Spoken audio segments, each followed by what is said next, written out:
Welcome to Gold Derby. I'm senior editor Denton Davidson here with Jen Malone and Nicole Weisberg, music supervisors on the Netflix hit Wednesday. So let me start off asking both of you, what was it like when you got called on board to work on a Tim Burton project? Jen, let's start with you.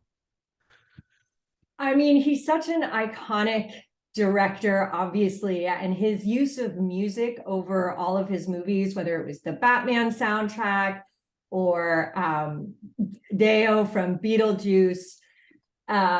So we knew that was going to be really fun and collaborative. So it was just, I mean, when I got the call, it was kind of a no-brainer, like, we'll do anything to get this show. And Nicole, how about you? Yeah, same. I mean, Tim Burton's the kind of like bucket list person you put on your list that you don't really think is actually ever going to happen. And so when it did happen, it felt very surreal to just have it be kind of his first TV adaptation to be involved in was really special. And knowing also that we were going to work with Danny Elfman, that Danny kind of came along with the package. That was also something that was really, really special and really exciting. Do you two come along with each other as a package quite often? What led to you two teaming up? So we've both been music supervisors in the business for a while. And after Euphoria, things kind of started heating up, and there were so many amazing projects that I wanted to do, but obviously I needed help. So I knew Nicole, and I was like, this was with The Wild season 1 for Amazon. I was like, come do it with me. And it worked out so well. And we just worked so well together. And so now it's kind of grown that I run an all-female music supervision company. There's 5 of us, and we all work together and collaborate and just do these shows together. And have each other to laugh and cry. Nicole, do you find yourself to have the same music taste as Jen, or do you two differ in that way? We like different things or, have different interests, but we work really well together, and taste-wise, that's always been, I feel like it's kind of important, and you have to have a shorthand and you have to be able to just quickly go through and trade ideas. So that was sort of a given. It wasn't something we probably knew about each other until we started to get into it, and you just kind of start trading pitches, and then you kind of see if you're on the same page right away or not. And we were on the same page immediately, just about how to execute the business side of it and how to execute the taste side of it. It's always come naturally, which I think is why we've continued to work together for, I think that was maybe 4 years ago when she sucked me back into the world, I'd taken a step away. And then when Jen approached me for The Wilds, it just felt like sort of a new opportunity, and it's kind of just blossomed from there. And we do collaborate in that, when we have a scene, kind of like, okay, Nicole picks her options, I pick my options, we trade them. And a lot of times it's like, oh my God, I never would have thought of this. This is so great. Or where did you find this? And we have the discussions about it. And so I think, we do come with a lot of different ideas. And so that way we're really offering the best to all of our showrunners and the scenes for the shows that we work on. Well, let's get into Goo Goo Muck by the Cramps, because that's what everyone was talking about. This song goes back to 1981. Wasn't a huge hit, but after Wednesday, the streams for the song increased by over 8,600%. So if anyone not familiar, this is that iconic dance sequence. How did you choose this song? Tell us that story. So once we get on a project, we start a very general tone, vibe, mood Spotify playlist, and we kind of throw anything and everything in there. And I've been a fan of the Cramps for years, and we originally put in Human Fly, and so the Cramps were kind of in there from day one. And obviously, they've been on my dream sync list. And when we got the script, knowing that Wednesday was kind of going to do, a really quirky dance scene, it just was such a perfect choice, because it has this psychobilly, goth, darker, offbeat, kind of spooky lyrics and interesting rhythms and like syncopation that kind of really lent itself to a dance. And so it was kind of one of those, it was also just a very gut feeling like this would be perfect. And so we sent it in and they were just like, yeah, this is it. And it was just, to take a song like the Cramps that had, something like 6,000 listens or 6 million listens kind of when when the show came out. And to now that stat that you just mentioned was kind of crazy. It's like, it's the band is going to, the kids are going to kind of go into the back catalog, which is even better. And you're benefiting like bands from the past. I mean, this happened with Kate Bush in Stranger Things. I mean, these artists are probably grateful for your work and spotlighting them as well. What did you think about Jenna Ortega's dance when you saw it all come together? I mean, we just called each other and we're like, did you see it yet? Yeah, it was one of those, it felt like such an effortless collaboration. It was like so little like conversation. Some things are like no's, more, another thing, this was like, yes, yes, yes, yes. And then it was completed. It was just so natural, I think, to everybody involved in making those decisions. So her dance fell right into place, locked in the final confirmation that everyone was going to be happy, So, yeah. And with the costumes too. I mean, with Colleen, with that dress, which apparently, nobody can really find. It was just the combination of everything just made for such a cool, memorable moment that has resonated with so many people. But yeah, when we first saw it, it was just like, immediately on the phone, like, oh my God, just go scrub to the scene. A 4-time Oscar-winning costume designer doesn't hurt to have on your team. How far in advance do you guys get to select the music? I mean, what kind of walk us through your process of when do you get a scene? How much time do you have? And I mean, obviously, we have scenes that are like what we've discussed with Wednesday dancing, but there's others that the music's in the background. It's not the focal point. So are there other scenes where you're just sort of laying in music after they've already shot and done everything? Do you want to take this or you want me? Yeah, I can start. Yeah. I mean, when we get the scripts, we address the needs for the on cameras first. That was all of the cello things that you saw, the a cappella group in the episode, everything that is happening on screen. So that was sort of the first process.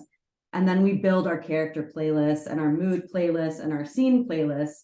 And when we're in post, we start working with the editors. And that's when we think this might work for the school dance. Like, for example, the Cramps, there's a ton of music in that episode around what's happening with the Cramps. And I think that served to really play contrast so that when that moment happened, it really became the pinnacle of the episode. But it's like, before that, Dua Lipa was playing and like other things were there to sort of set the tone of like, this is just a school dance, nothing to see here. It helps really show when something else is going to stand out. And we had a few cool moments. We had Beach House Space Song in one of the episodes, just like things that happened in post that felt really right. Between us and the editors and Tim, of course. And it's really intense because, we are working along with production. So, in the first episode, we had the Paint It Black cello cover. So we're starting way before cameras start rolling. And then we're going through getting scripts. So we probably got the episode 4 script that needed the dance song maybe like a month before. And so we're generating ideas, but needed to, get it early. As we are shooting that episode 1 is being put together. And so we're servicing that episode with kind of needle drops and source. So we're across the show from beginning to the last delivery of the final episode. So there's just a lot going on, which is also why working, having a partner is so key to the success of the show. I love that Paint It Black moment in the show. What if you can't get Paint It Black? What happens? Like, What's the most devastating song you weren't able to get? Or maybe you can't share that, but what happens when you can't get the rights? How quickly can you turn around a different song? Or is that just how you're always working? You always have to have multiple options. I think we always have backups in mind for songs. I mean, between the both of us, we've cleared so much music. And so we kind of have an idea of who are artists that are more open to licensing and artists that maybe be more precious. So we kind of always like have that, you know, maybe a couple songs in as backups. But, you know, we do absolutely everything we can to get the song that the showrunner ultimately wants, because it's their vision and we are there to execute their vision and help support and realize that vision. So, you know, taking phone calls about, you know, talking more about Tim Burton and really more about the story and writing letters, you know, we're all about that. And so, you know, with Paint It Black, you know, the Stones are totally open and cool. And it was, you know, a really great, it was such a great moment, especially with the cello cover and the arrangement, which was super exciting. When we got that in from our music producer, Alana, that was something we were like, oh my God, send it so that the guys can hear it. So, you know, sometimes there's always those heartbreakers, but that just means it wasn't meant to be. And we find a song that would be perfect for the scene. Nicole, how do you think things have changed in recent years? Because we do see these viral moments now. That didn't used to be the case. I mean, you don't know when that's going to happen, and I'm sure you don't go in preparing for that to happen, like what did. Has that changed the way musical artists approach you? I mean, do you have musical artists who are getting to know you now that say, I want to be in a project because Tim Burton's involved? I mean, is that something that you have to deal with? Yeah, I mean, it's a little of both. It's like the Tim Burton element is like its own world, you know, like even That's a just, whole other level. yeah, and it's like it's like I mean, it's something that the first thing you think about with movies, it's one of the things you're going to think about is Tim Burton. So it's like for this project, the clearance, everything was so smooth because people know if he's reaching out, it's going to be good and it's going to be meaningful and it's going to be impactful and for both parties. But the viral moment thing, it's been pretty weird to experience it as a music supervisor. I think the biggest thing that Jen and I like to remind everybody is like, we're here to serve story. We work for these scripts, for the showrunners, for the creators, for the producers. It's like coming from them. And that's like how we tune into a project. It's like you embody the show in your headspace and everything's about that. It's like if you're being told to think about like the color blue, everything needs to like relate back to the color blue or something. So it's like it has to be within the realm of like what we're making. So you can't basically, I can't, and I don't think Jen thinks this way either, where we're just sort of like, let's create a viral moment. Yeah. How can we orchestrate this? Because we're such believers in like organic art making that like, it's just not, it doesn't come to us to do it that way. So even with Wednesday, it was like, well, this show's going to be a hit because it's Tim, but did I think it was going to be a hit the way it turned out to be? Like, no. Like the amount of weeks it stayed on the Netflix top 10, all of that was shocking to me because I just thought, well, it's going to be great. Just the same way I've always loved Beetlejuice, the same way I've always loved the Addams Family. It's going to be amazing and do the series justice or the franchise justice.